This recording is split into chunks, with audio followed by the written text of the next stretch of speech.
सदस्य Shri M Gurumurthy ji. Thank you, madam. Madam, AIMS Mangalagiri is a premier medical institution in Andhra Pradesh state, madam. It was established in 2018, yet it remains third of essential funds need for the maintenance and expansion of existing facilities, madam. Due to the lack of funds, hampers the institution's ability to attract top-tier medical professionals and researchers, madam. Madam, whereas SWIMS Institute in Tirupati started its services in 1993 and has established itself as an eminent effects services provider over the period of 30 years, madam. Approximately 95% of its patients come from low socio-economic backgrounds, madam. Government of Andhra Pradesh has already sent a proposal to Union Ministry in August 2023, madam, for INS status purpose, madam. In this regard, madam, I request to you through Honorable Minister, madam, to look into this matter and ensure the financial support and further 10 acres of land for the AIMS and INS status to the SWIMS University, Tirupati, madam. And second point is, madam, the reduction of allocation for PMSSY in the 2024-2025 budget is a significant concern, madam. From 7,517 crores in 2022-23 actuals, the budgetary allocation this year is only 2,200 crores, madam. The reduction in support from gross budgetary support compared to 2023-24 threatens to undermine the program's primary objective of correcting regional imbalances in tertiary healthcare services and medical education, madam. Madam, like other primary institutions have been granted INI status, if INI status is given to SWIMS University with the central government aid, the institute can extend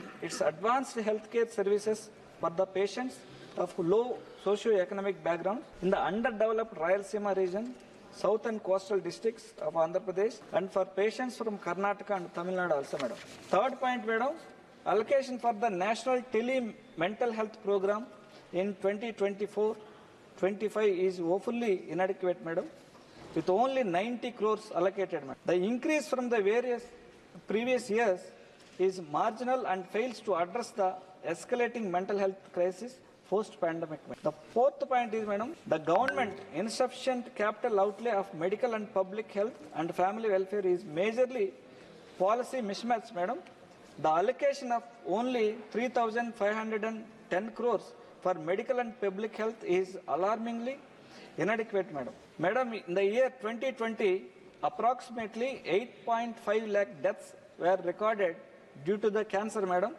The rate of death due to cancer is increasing drastically in India, madam. Not all people have access to cancer screening. At the same time, madam, in my parliament segment, with a collaboration with SWIMS University, we have started 2 mobile cancer screening units, madam, in February 2024 and screened 60,000 people, madam, in their location only, madam.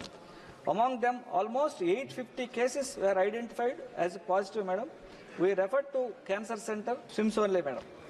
The cervical cancer is one of the leading cancer among women, madam, in India, primarily due to HPV virus infection, madam. There is a need to allocate sufficient resources to initiate mobile cancer screening and immunization units for cancer screening and immunizing women against HPV in urban, rural and tribal areas across the country, madam.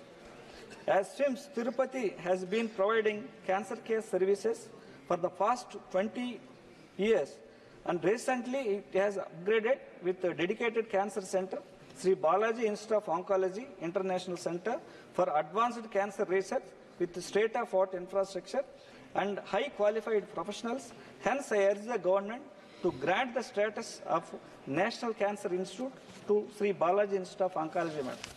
And the fifth point, madam, the government under funding for emergency preparedness in the health sector is deeply concerning, madam. The allocation of health sector disaster preparedness and response has seen a significant decrease from 128.14 crores to almost 90 crores, madam, in this budget allocation, madam. This reduction is alarming, madam, especially given to the frequent occurrences of health emergencies, including pandemic and natural disasters, madam. And also sixth point, madam, in India, one of the world's largest exporters of pharmaceuticals, exporting nearly 50 to 55% of pharmaceutical productions, madam. This high export rate highlights India's role as a major global player in the pharmaceutical industry, madam. About 90% of the medical implants used to India are imported, madam. I urge the union government to establish an innovative medical hub to develop indigenous medical implants in Tirupati, madam, Andhra Pradesh. This indigenously developed medical implants will be cost effective and our nation also will become a global competitor, madam. Last point, madam, the government budget allocation for 2024-25 towards establishing new government medical colleges is severely inadequate, madam. Despite us having a highest percentage of young population, the number of Indian medical students studying abroad has grown by 20%, madam, since 2016. While domestic growth remains a mere 3%, we are the second largest source of international students, leading an economic and the brain drain costing the national approximately of 1% of GDP, madam. Last point, madam, the death of doctors comprised merit and the injustice created to be addressed, madam. The previous Andhra Pradesh government led by the Chief Minister Sri Y. Jagannath Reddy Garu understood this need of the nation and planned to instituting one medical college for every district in Andhra Pradesh, madam. I request the government to increase the number of seats in government medical colleges as well as set up a more medical college across the country, madam. Thank you, madam.